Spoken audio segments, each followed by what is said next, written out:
Jewish children fearful to wear their school uniform lest it reveal their identity. Muslim women abused in the street for the actions of a terrorist group they have no connection with. Now our democracy itself is a target. Council meetings and local events have been stormed. MPs do not feel safe in their homes.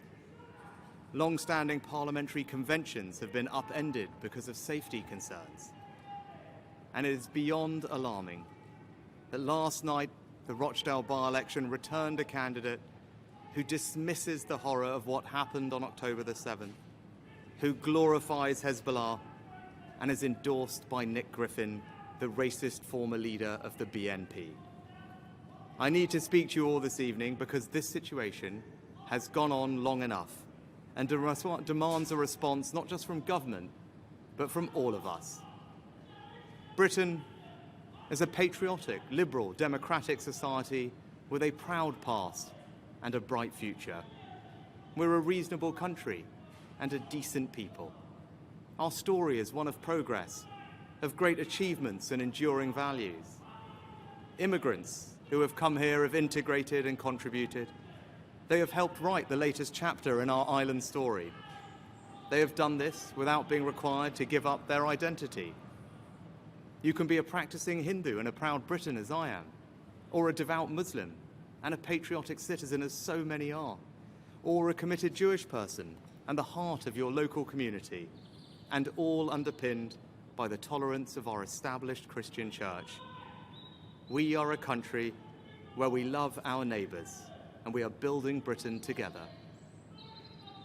But I fear that our great achievement in building the world's most successful multi-ethnic, multi-faith democracy is being deliberately undermined. There are forces here at home trying to tear us apart. Since October the 7th, there have been those trying to take advantage of the very human angst that we all feel about the terrible suffering that war brings to the innocent, to women and children, to advance a divisive, hateful ideological agenda. On too many occasions recently, our streets have been hijacked by small groups who are hostile to our values and have no respect for our democratic traditions. Membership of our society is contingent on some simple things: that you abide by the rule of law, and that change can only come through the peaceful democratic process.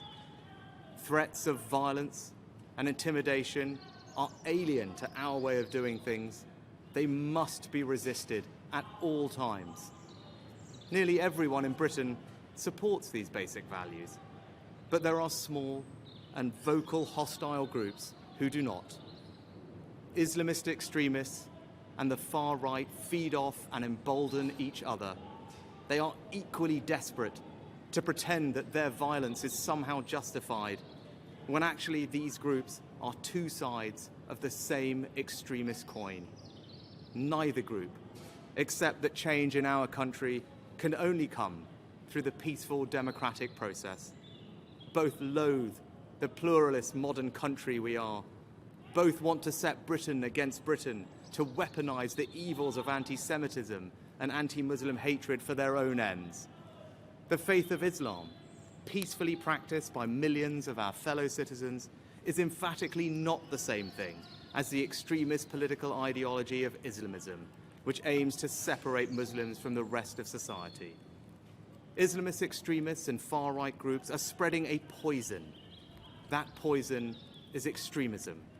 It aims to drain us of our confidence in ourselves as a people and in our shared future.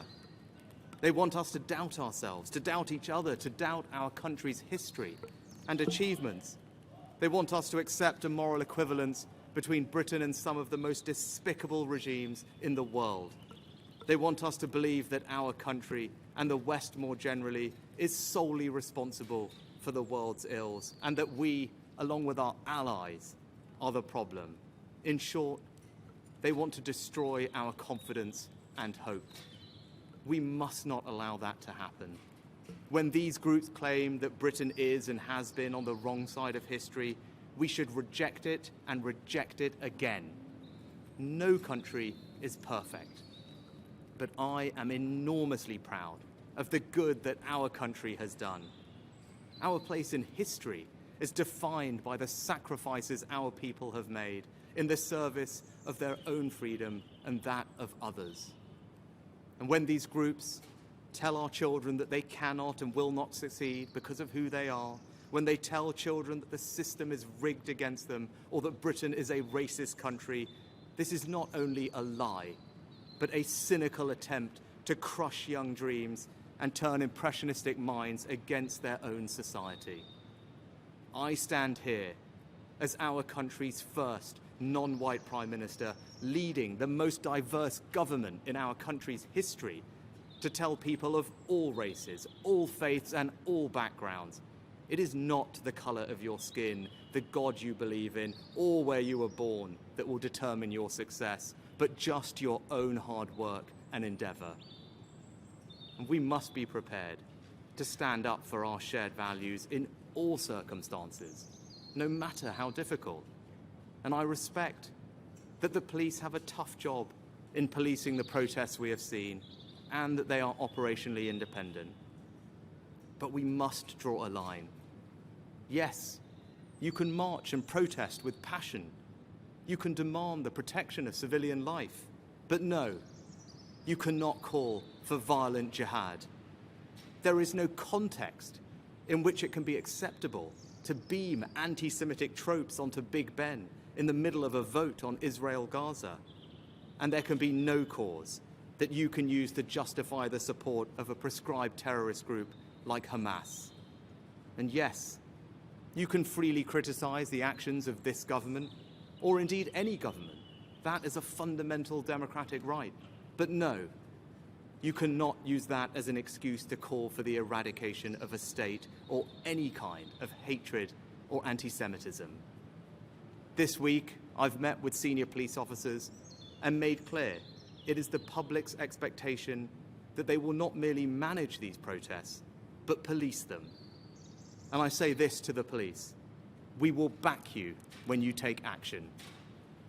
But if we are asking more of the police, we in government must also back up that call with action.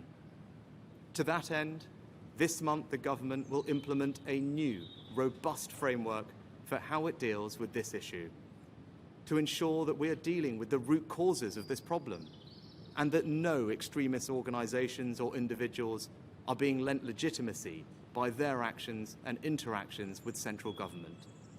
You cannot be part of our civic life if your agenda is to tear it down. We will redouble our support for the Prevent programme to stop young minds being poisoned by extremism. We will demand that universities stop extremist activity on campus. We will also act to prevent people entering this country whose aim is to undermine its values. The Home Secretary has instructed that if those here on visas choose to spew hate or protest or seek to intimidate people, we will remove their right to be here. And our Britain must not be a country in which we descend into polarised camps, with some communities living parallel lives. It is not enough to live side by side. We must live together, united by shared values and a shared commitment to this country.